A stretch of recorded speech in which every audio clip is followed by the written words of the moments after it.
नमस्कार, आप देख रहे हैं खबरें अभी तक। मैं हूं आरती देशवाल। सीटी एग्जाम को लेकर तमाम अभ्यर्थी तैयारियां कर रहे हैं। ऐसे में सीटी को लेकर कई तरह के सवाल होंगे जो अभ्यर्थियों के जहन में होंगे। वो तमाम सवाल पूछ सकते हैं खबरें अभी तक पर। फेसबुक पर जाकर अपना सवाल पोस्ट कर सकते हैं, यूट्यूब पर भी अपना सवाल पोस्ट कर सकते हैं। तो बड़ी खबर यह है कि सीटी के इस एग्जाम से पहले एचएससी चेयरमैन लाइव खबरें अभी तक पर। सीटी परीक्षा और सिलेबस का फुल अपडेट आपके सामने। खबरें अभी तक पर HSSC chairman live Hemant Singh. और इस वक्त खबरें अभी तक के स्टेट हेड जितेंद्र चौधरी मौजूद हैं, हमारे साथ जुड़े हुए हैं और इनके साथ हैं एचएससी के चेयरमैन हेमंत सिंह। तो तमाम तरह के सवाल अभ्यर्थियों के जहन में हैं, वो अपने सवाल हमसे पूछ भी सकते हैं।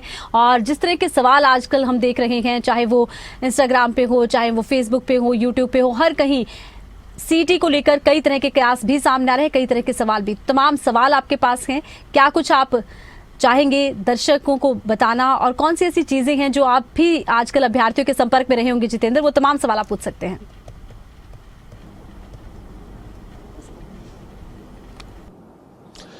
बिल्कुल, इस वक्त एचएसएससी के चेयरमैन हेमंत सिंह हमारे साथ हैं और सीधे अभ्यर्थी भी उनसे यूट्यूब फेसबुक के जरिए जो सवाल है वो पूछ सकते हैं। हमारा प्रयास रहेगा आपके सभी सवालों के जवाब जो हैं आए, ताकि किसी प्रकार की कंफ्यूजन एग्जाम को लेकर के, एग्जाम सेंटर तक पहुंचने को लेकर के आपको ना हो, और इसको लेकर के किस प्रकार की व्यवस्थाएं की गई हैं, लगातार बैठकें की गई हैं। हम सबसे पहले खबरें अभी तक पर इस पूरी तैयारी को लेकर के हेमंत सिंह जी हमारे साथ हैं, उनका स्वागत करते हैं।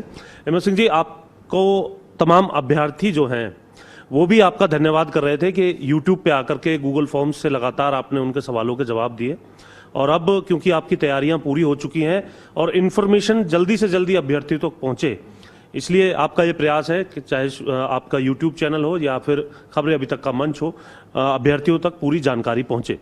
सबसे पहला मेरा सवाल आपसे यही है कि एक अभ्यर्थी जिसने अब ये रजिस्ट्रेशन करा लिया, वो अपने घर से निकलने से पहले किन बातों का ध्यान रखे, घर से सेंटर तक पहुंचने तक किन बातों का ध्यान रखे, और सेंटर में एग्जाम देने तक, हालांकि उसके बाद भी जिम्मेदारी है क्योंकि महिला अभ्यर्थी हैं, वो बाद में मैं पूछूंगा, इन तमाम चरणों में किस किस बात का ध्यान उसे मुख्य तौर से रखना है, उसके बारे में आपसे जानना चाहेंगे। जितेंद्र, सबसे पहले तो आपका थैंक्स कि आप ये इन्फॉर्मेशन आपके चैनल के माध्यम से सभी बच्चों तक पहुंचेगी।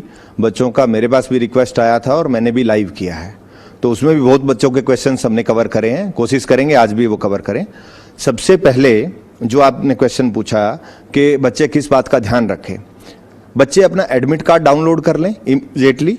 वो कलर्ड प्रिंट आउट होंगे और बैक टू बैक होगा, एक ही पेज पे आगे और पीछे दोनों साइड, तो वो डाउनलोड कर लें। उसके इंस्ट्रक्शन अच्छे से पढ़ लें। उसके इंस्ट्रक्शन में बहुत कुछ ऐसा है जो रूटीन में बच्चे नहीं पढ़ते हैं, अगर उसको पढ़ेंगे तो वो कई चीजें ऐसी क्लियर होंगी जो बच्चों को बाद में दिक्कत आती है। तो ओएमआर शीट के रिगार्डिंग और बुकलेट के रिगार्डिंग जो इंस्ट्रक्शंस हैं वो इंस्ट्रक्शन वेरी करती हैं। एडमिट कार्ड पे इंस्ट्रक्शन है, ओएमआर शीट पे इंस्ट्रक्शन है और क्वेश्चन बुकलेट पे इंस्ट्रक्शन है। तीन जगह इंस्ट्रक्शन है, ऑलमोस्ट सेम होती है, लेकिन कुछ कुछ वेरिएशन होता है। एडमिट कार्ड पे, जैसे एडमिट कार्ड पे ये होगा कि आप इसको कलर्ड प्रिंट आउट लेके जाएं, तो वो एक डिफर होगा। बाकी कई चीजें हैं, लेकिन रूटीन में मैंने क्या देखा है, लास्ट 1 साल का मेरा यहाँ एक्सपीरियंस हो गया, तो देखा गया बच्चे इंस्ट्रक्शन ही नहीं पढ़ते हैं। अगर इंस्ट्रक्शन नहीं पढ़ेंगे तो गलती के चांसेस रहते हैं। इसीलिए मैं सोशल मीडिया के माध्यम से, आप लोगों के माध्यम से और रूटीन में मैं बच्चों से डेली मिलता हूं, तो मेरा यही रिक्वेस्ट रहता है कि आप जो इंस्ट्रक्शंस हैं उसको कैजुअल अप्रोच के साथ ना देखें, डीपली उसको पढ़ें। कलर्ड है तो कलर्ड ही होना चाहिए, आगे पीछे अगर चाहिए प्रिंट तो आगे पीछे। इसमें अगर कोई बच्चे जैसे होते हैं गांव के, वो कहते हैं जी हमारे यहाँ तो फोटो स्टेट की machine he black and white, उसमें आप कुछ इश्यूज कमीशंस के भी रहते हैं। अब कलर्ड प्रिंट आउट होगा, ब्लैक एंड उसमें फोटो प्रिंट होके आएगा, एक फोटो वो अपना लगाएंगे। अगर वो ब्लैक एंड व्हाइट होगा तो उसका जो इमेज है वो प्रॉपर नहीं आ पाएगा, उसको सेंटर में जाके दिक्कत आएंगी। तो वो कहीं भी, हमने जो एग्जाम सेंटर रखे हैं, एग्जाम सेंटर पूरे सिर्फ डिस्ट्रिक्ट हेडक्वार्टर्स में, पारदर्शिता के लिए जरूरी है, उस बच्चे को प्रॉब्लम ना आए। अदरवाइज सेंटर के टाइम पे उसको एंट्री पे प्रॉब्लम आएगी, तो बच्चा फ्रेश माइंड के साथ एग्जाम में जाके बैठे। 10 बजे से एग्जाम शुरू है जी।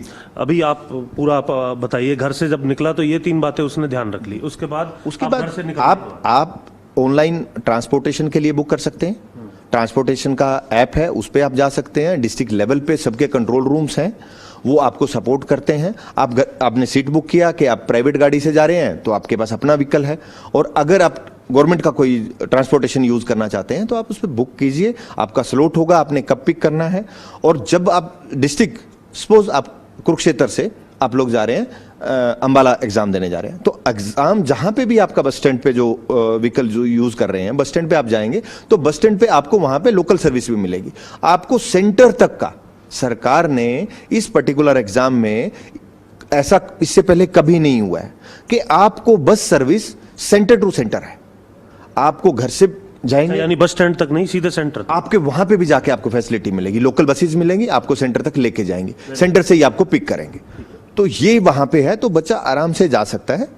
और कुछ सामाजिक संस्थाएं, मैं सुबह से देख रहा हूं, मेरे पास भी मैसेज आ रहे हैं, सामाजिक संस्थाओं ने भी बोला है कि हमारे पास रहना खाना सब फ्री है। अगर बच्चे आए वो एडमिट कार्ड दिखाएं और हमारी धर्मशालाओं में रुक सकते हैं, उनको सपोर्ट कर सकते हैं। पूरा हरियाणा इस टाइम इस पेपर को, क्योंकि बहुत बड़ा पेपर है, 13.5 लाख बच्चे इस एग्जाम में बैठ रहे हैं, तो पूरे हरियाणा में एक मूव है कि इस एग्जाम को सक्सेस कैसे करें। बच्चे भी मोटिवेटेड है। ये एग्जाम सेंटर तक की बात हो गई चेयरमैन साहब। अब एग्जाम सेंटर में अंदर एंटर करना है, क्या लेके जाना है, क्या नहीं लेके जाना, ऐसी बहुत सी चीजें हैं, उसके बारे में आपसे जानें। आप जब जाएंगे आपको एडमिट कार्ड लेके जाना है सेंटर पे, आप एडमिट कार्ड लेके जाएंगे। एडमिट कार्ड के अलावा आपके पास कोई आइडेंटिटी प्रूफ होना चाहिए। उसके अलावा आप सेंटर में कुछ भी नहीं लेके जा पाएंगे। अगर आपके कोई डिजिटल गैजेट है और आपके पास कोई एक्स्ट्रा पेपर है, कुछ भी नहीं, आपको फ्रिस्किंग टीम वहीं पे रोक लेगी, आप नहीं जा पाएंगे। पेन तो लेके जाएंगे? नहीं, पेन भी नहीं लेके जाएंगे। अच्छा। पेन भी कमीशन की तरफ से प्रोवाइडेड है, वो आपको अंदर ही मिलेगा। आप सिंपल व्हाइट पेपर भी नहीं लेके जा पाएंगे। आप सिर्फ और सिर्फ एडमिट कार्ड और आपका आइडेंटिटी कार्ड। आप फर्स्ट गेट पे एंट्री होगी, आपकी फ्रिस्किंग होगी वहां। ये अगर आपके पास पेन, घड़ी, कुछ कड़ा, कानों में बालियां, कुछ ऐसी चीजें हैं तो वहीं पे आप उसको रोक लिया जाएगा। मेरी आपके चैनल के माध्यम से भी रिक्वेस्ट है सबको कि अगर कोई ऐसा है आप उस दिन वो यूज ना करें। लेकिन कोई धार्मिक चीज, जैसे हमारे सिख भाई हैं या फीमेल्स में मंगलसूत्र का वो है, तो वो यूज कर सकते हैं, अंदर लेके जा सकते हैं। लेकिन वो एंट्री टाइम पे बाहर पहले जल्दी आ जाएं। जल्दी आएंगे तो क्योंकि उनको चेक करने में टाइम ज्यादा लगेगा, इसलिए उन कैंडिडेट्स को दिक्कत ना हो। कितना समय पहले आना है सेंटर? वो 20 से 25 मिनट पहले वो आ जाएं। जिनको कोई धार्मिक ऐसी चीज है जो अंदर लेके जाना चाहते हैं तो उनकी प्रॉपरली हम अलग से वो करेंगे, तो वो 20 से 25 मिनट पहले आ जाएं और उसमें कोई दिक्कत नहीं। मेरा सवाल यही था, तीज का त्योहार है, सुहागिनें होती हैं, हाथ में मेहंदी भी लगाती हैं, आभूषण भी पहनती हैं, तो ऐसी स्थिति में नहीं, वो बिल्कुल, अगर कोई ऐसा वो करना चाहते हैं वो बिल्कुल ऐसा ले जा सकती हैं, कोई पाबंदी नहीं है। तो वो अपने अकॉर्डिंगली थोड़ा टाइम से पहले आएंगे तो ईजी रहेगा, नहीं तो हमें भी दिक्कत आएगी और कैंडिडेट्स को भी दिक्कत। हम लगातार सवाल भी देख रहे हैं, हमारे अभ्यर्थी भी देख सकते हैं कि यूट्यूब से हम लगातार सवाल उठा रहे हैं। एक सवाल आया हुआ है चेयरमैन साहब की, क्या एडमिट कार्ड कोई अटेस्ट कराने की जरूरत है किसी से, या फिर colour print out is enough? आपको किसी से एडमिट कार्ड अटैच करने की कोई जरूरत नहीं है। अब कलर्ड प्रिंट आउट लेके जाएं और वो बैक टू बैक में आपने जैसे पूछा कि कैसे यूज करना, बैक टू बैक का वो है कि हमने एडमिट कार्ड इस तरीके से डिजाइन किया है कि उसमें आपको कोई व्हाइट पेज को आप अदरवाइज कोई रफ यूज के लिए यूज नहीं कर पाएंगे, इसलिए एडमिट कार्ड दोनों साइड से वो प्रिंट होगा, तो वो प्लेन कागज नहीं होगा और आपको एंट्री में दिक्कत नहीं आएगी। इसमें कितनी मैन पावर लगी हुई है, जो अंदर स्टाफ एग्जाम लेगा, जो बाहर पुलिसकर्मी हैं, कितने कुल लोग होंगे? मैं एग्जैक्ट नंबर तो मेरे पास नहीं है, लेकिन मैं कैलकुलेशन जो हमने एसओपीज के थ्रू बताया है, एवरेज एक स्कूल में तकरीबन 10 लोगों का पुलिस स्टाफ होगा, 10 लोगों का पुलिस स्टाफ होगा। और हमारे जो टोटल सेंटर है 1138 हमारे टोटल सेंटर्स हैं। कुछ बच्चों का ये कहना था हमारे एडमिट कार्ड डाउनलोड नहीं हो रहे हैं, आपकी तरफ से ये कहा गया था कि उन्होंने ठीक तरीके से फॉर्म नहीं भरा। कितनी ऐसी संख्या है और फाइनल कितने बच्चे अब एग्जाम देने जा रहे हैं? जितेंद्र जी, क्या एक क्वेश्चन मैं भी आपसे पूछ सकता हूँ? आपने कभी भी कहीं पे फॉर्म फिल किया है और मेरे पास कुछ लोगों के फ़ोन भी आए हैं, हमने फॉर्म पूरा कंप्लीट डिटेल दिया, अगर हम उस पर साइन ना करें, एक एफिडेविट पे अगर हम साइन ना करें, क्या वो वैलिड होता है? लेकिन कुछ बच्चे इस चीज को नहीं, हमारी रिक्वेस्ट को भी नहीं मान रहे हैं। इन बच्चों ने फॉर्म फिल किया है लेकिन इन्होंने साइन ही नहीं किया, एक एक्नॉलेजमेंट का वो था, इन्होंने साइन नहीं किया और हमने सबको मेल किए हैं कि आपका एक्नॉलेजमेंट नहीं अपलोड है, प्लीज उसको करिए। उसके बाद भी अपलोड नहीं किया है। और अगर हम इस प्रोसेस में लगे रहेंगे तो जो एक कमीशन का प्रोसेस है काम करने का, रिक्रूटमेंट करने का, वो तो हमारा डिरेल हो जाएगा। अब कुछ बच्चे हैं, 13.5 लाख बच्चे ने फॉर्म फिल किया है, सिर्फ ये कुछ नंबर है और इन कुछ नंबर की वजह से प्रॉब्लम है। तो ये लोग इनकी खुद का इन्होंने प्रॉपरली फॉर्म नहीं भरा, और उसमें भी मैंने जो मेरे सामने जो एप्लीकेशन समय भी दिया और आपने हमने समय भी दिया, इंटीमेशन भी दिया, मैंने टाइम टू टाइम फेसबुक पे भी सारे सबको बोला है। लेकिन हुआ क्या, जो मुझे प्रॉब्लम समझ में आई है, इन बच्चों ने फॉर्म खुद ही नहीं फिल किया। इनके जो फॉर्म थे वो किसी ना किसी सेकंड थर्ड पार्टी से, सीएससी सेंटर से या कंप्यूटर ऑपरेटर से, उन लोगों ने ध्यान ही नहीं दिया। इसने अपील की थी कि खुद भरे। अपील की थी, हमने अपील की है, बार बार अपील की है, बच्चों को बोला भी है कि कुछ। जब ओटीआर स्टार्ट हुआ था उसके 2 या 4 दिन बाद भी मैंने सोशल मीडिया के माध्यम से बच्चों को बोला था कि कुछ बच्चे गलत फॉर्म फिल कर रहे हैं। उसके बाद भी बच्चों ने आगे आके नहीं किया। चेयरमैन साहब, एक बात और बताइए, 4 चरण में एग्जाम है। कुछ बच्चों का कहना है कि ये भी देखने के लिए मिलता है कि वो पहला जो एग्जाम था वो आसान था, उसके बाद वो था उसके अंदर प्रश्न हार्ड थे। सिलेबस किस तरीके से तैयार किया है, और जो एग्जाम दे दिया जाएगा पहली शिफ्ट में 26 तारीख को, उनको क्या क्वेश्चन पेपर बाहर ले जाने दिया जाएगा? हाँ बिल्कुल, मेरा कल का एक सोशल मीडिया पे मेरा ट्वीट भी है। बिल्कुल आपका कैंडिडेट कॉपी और बुकलेट, क्वेश्चन बुकलेट, आप दोनों बाहर लेके जा पाएंगे। सोशल मीडिया पे ऐसा भ्रम फैलाया जा रहा है कि आप क्वेश्चन पेपर नहीं लेके जा पाएंगे। आप बिल्कुल क्वेश्चन पेपर बाहर लेके जा पाएंगे, और कैंडिडेट कॉपी दोनों आप बाहर ले जा सकते हैं। कुछ सर्टिफिकेट फेक होने की भी कोई बात आ रही है जो लगाए गए हैं, और साथ ही साथ एक बात और सामने आई थी कि सर्टिफिकेट जो नहीं डाउनलोड कर पाए उनको दोबारा मौका दिया जाएगा, उसकी पूरी सुनिश्चित कर लिया उस बात? उसमें एडवोकेट जनरल साहब ने कोर्ट में स्टेटमेंट दिया है, जिन बच्चों के ओएससी, डीएससी, बीसीए, बीसीबी और इकोनॉमिक वीकर सेक्शन, इन बच्चों के जिनके सर्टिफिकेट नहीं बने और उनको जनरल में फॉर्म फिल करना पड़ा, तो उसके रिगार्डिंग पोर्टल ओपन होगा। हमने कोर्ट में स्टेटमेंट दिया है। रिजल्ट डिक्लेरेशन से पहले हम लोग सबको मौका देंगे वो अपना जो कैटेगरी है वो चेंज कर लें।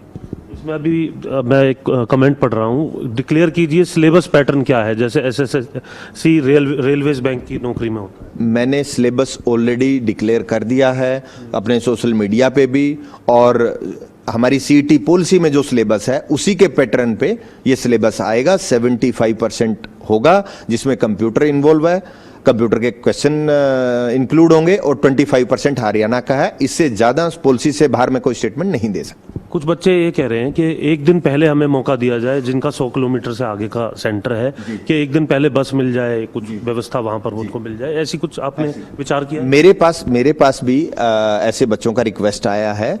मैंने ट्रांसपोर्ट डिपार्टमेंट को रिक्वेस्ट किया, अभी मेरा वर्बल डिस्कशन हुआ है। मुझे उम्मीद है कि वो इन बच्चों के लिए एक दिन पहले और एक दिन बाद, जो बच्चे शाम को 27 को जो बच्चे जाएंगे, ऐसा रिक्वेस्ट हमने किया है। उनको बड़ा जल्दी ही इंटीमेशन हम लोग देंगे। बहुत अच्छा, आपकी तरफ से ही प्रयास है।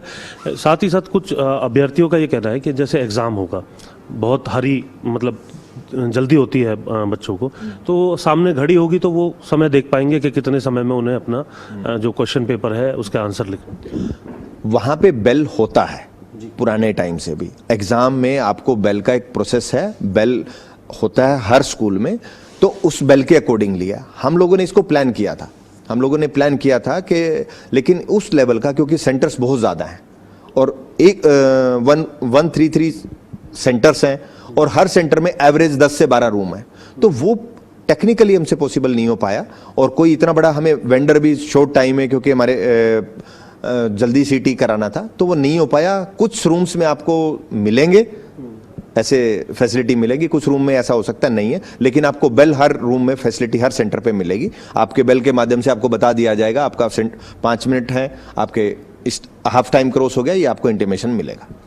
कुछ अभ्यर्थियों का ये कह रहा है, मैं एक प्रश्न देख रहा हूँ कि टेक्निकल पोस्ट के लिए आखिर सीईटी क्यों हो रहा है, क्योंकि उसके लिए तो अलग से एग्जाम जो है वो करवाया जाता है। हालांकि ये आगे आने वाली पॉलिसीज से जुड़ा हुआ हो सकता है, लेकिन क्योंकि एक सवाल आया तो उसका जवाब। ये मेरे डोमेन का सवाल ही नहीं है जितेंद्र जी, पॉलिसी है गवर्नमेंट की। जो पॉलिसी है, मुझे पॉलिसी के अकॉर्डिंगली रिक्रूटमेंट करना है, तो अगर सरकार उसमें चेंज करेगी तो बिल्कुल वो हो सकता है। बच्चे सुजेशंस दे सकते हैं, चीफ मिनिस्टर साहब को दे सकते हैं, चीफ सेक्रेटरी साहब को दे सकते हैं, रिप्रेजेंटेशन दे। मुझे तो एज पर पॉलिसी काम करना, मेरा तो बाउंडेशन सिर्फ पॉलिसी है। कुछ जगह दूर आपने सेंटर क्यों बनाए हैं? कई जगह कह रहे हैं कि बहुत अच्छे सेंटर हैं, लेकिन एक आंकड़ा भी चल रहा है, आपके पास भी आया हो, तो 2 लाख के आसपास बच्चों के सेंटर दूर बना दिए। वो आंकड़ा मैंने ही दिया है, मैंने सोशल मीडिया पे वो किया है। मैं आपको डिटेल में एक आंकड़ा बता देता हूँ। हमारे पास पीडब्ल्यूडी कैंडिडेट्स 15,000 हैं। 15,000 कैंडिडेट हमने विद इन डिस्ट्रिक्ट उनको अलॉट किया है। उसके बाद 25 से 50 किलोमीटर में हमारे पास 3,22,000 बच्चों को हमने 25 से 50 किलोमीटर में सेंटर अलॉट किए, 3,22,000 को। ये एवरेज आपको अगर कैलकुलेट करें तो 24% इसमें मेल है और 22% इसमें फीमेल्स हैं, 3,22,000 में। उसका नेक्स्ट रेंज जो है 50 से 75 किलोमीटर, इसमें हमारे पास 4,34,000 बच्चे हैं जो 50 से 75 किलोमीटर में हमारे गए हैं। नेक्स्ट हमारे पास 75 से 100 किलोमीटर में हमारे पास 3,14,000 बच्चे हैं। इसके बाद का जो नंबर है, जिसका नंबर 95 किलोमीटर भी हो सकता है, 105 किलोमीटर भी हो सकता है, 110 किलोमीटर भी हो सकता है, वो हमारे पास 2 लाख बच्चे हैं। जितेंद्र जी, हिसार में सबसे ज्यादा बच्चों ने अप्लाई किया है। कितने बच्चे? मेरे को एग्जैक्ट नंबर नहीं आइडिया, लेकिन 1,20,000 25,000 के आसपास का नंबर है। क्या 1,25,000 का नंबर किसी एक डिस्ट्रिक्ट में नियर बाय हिसार के क्या पॉसिबल है? मुझे डिस्ट्रिक्ट्स का देखना है, मुझे पीडब्ल्यूडी कैंडिडेट्स भी अलॉट करने हैं। आप इस चीज को समझिए। सेंटर आपने कहाँ बनाया? सबसे ज्यादा सेंटर में, इस चीज को क्लियर कर दूं, मैं आपको वो भी बताऊंगा, क्योंकि कुछ लोगों ने इसको एजेंडा बना के इसको चला रहे हैं। बच्चों का जो नंबर है, बच्चों का जो नंबर है, एप्लीकेशन नंबर है, और बच्चों का जो हमारा सेंटर एलोकेशन है, किस डिस्ट्रिक्ट में हम कितने सेफ सेंटर बना सकते हैं, वहां पे क्या वो एसओपी के अकॉर्डिंगली वहां पे उतने सेंटर्स हैं। बहुत सारे पैरामीटर होते हैं पे जहां पे ये कैलकुलेशन करना होता है। अगर 2 लाख बच्चों को हम लोगों ने 4 शिफ्ट में किया है, 50,000 बच्चे, 22 डिस्ट्रिक्ट, तो 2,500 बच्चे को ये नंबर मिला है पर सेशन, पर डिस्ट्रिक्ट। क्या ये नंबर बढ़ा है? कि इस टाइप का टूल दिया जा रहा है। और कमीशन ने इतनी ट्रांसपेरेंसी से सारी चीजों बच्चों के साथ शेयर की है, सोशल मीडिया के माध्यम से बच्चों को वो किया है, सिर्फ इसलिए कि बच्चों को कमीशन के बारे में पता लगता रहे और बच्चा अपनी तैयारी करता रहे। ये जो कुल नंबर है, इसमें कितने % महिला हैं, कितनी पुरुष? कुल जो 13,48,000। मैं आपको एग्जैक्ट नंबर ही बता देता हूं। मेरा टोटल जो नंबर है, टोटल काउंट 13,48,697 नंबर है कैंडिडेट्स का। इसमें से 6,05,583 जो है वो फीमेल्स हैं, और मेल जो काउंट है वो 7,43,114 है। अगर मैं परसेंटेज की बात करूं तो फीमेल है 44.91% और मेल है 55.09%। ये नंबर रहा है। तो 45 और 55 का नंबर है मेल फीमेल रेशियो का। चेयरमैन साहब, अब एग्जाम दे दिया, अब इसकी कब तक आंसर की आएगी, कब तक रिजल्ट आएगा, और ये सीईटी का जो स्कोर है कब तक वैलिड रहेगा? सीईटी का स्कोर जो जितेंद्र जी, ये 3 साल के लिए वैलिड है। सीईटी पॉलिसी ऐसा कहती है। पहले भी दिया है उनका, जिन्होंने पहले भी दिया है तो वो 3 साल तक वैलिड है। ये भी 3 साल तक रहेगा? ये भी 3 साल तक रहेगा। अगर कोई कैंडिडेट 2022 में जिसने दिया था, वो date of declaration of result 2022 में जो हुआ था उसको वो काउंट करे, उससे 3 साल तक वो स्कोर वैलिड है। जिस दिन हम डेट रिजल्ट यहां डिक्लेयर करेंगे उस दिन के बाद वो 3 साल तक वैलिड रहेगा। इसमें भी कुछ बच्चों के और भी क्वेरीज आई हैं, मैं वो भी क्लियर कर देता हूं। अगर लास्ट एग्जाम में 22 में, सीईटी 22 में, अगर किसी बच्चे के 65 नंबर्स हैं, अब उसने नंबर दिया, अगर उसका 75 नंबर आ जाते हैं तो उसका ये स्कोर हम मानेंगे, हायर साइड जो स्कोर है। अगर उसका अब की बार कम हो जाता है, लास्ट टाइम था 65, इस बार अगर उसको 55 आते हैं, तो हम फिर उसको लास्ट वाला उसका कंसीडर करेंगे सेकंड स्टेज, जो बेस्ट होगा, जो बेस्ट स्कोर होगा उसको कंसीडर करेंगे 3 साल के लिए। जैसे ही 3 साल कंप्लीट होंगे 22 वाले बच्चों के, तो उनका सिर्फ 25 वाला जो स्कोर है वो वैलिड रहेगा। कुछ अभ्यर्थियों के सवाल आ रहे हैं सर कि क्या हम पैसे लेकर के जा सकते हैं, क्योंकि एक स्थान से दूसरे स्थान जाना होता है, बाहर रिफ्रेशमेंट लेनी होती है, ये छूट रहेगी?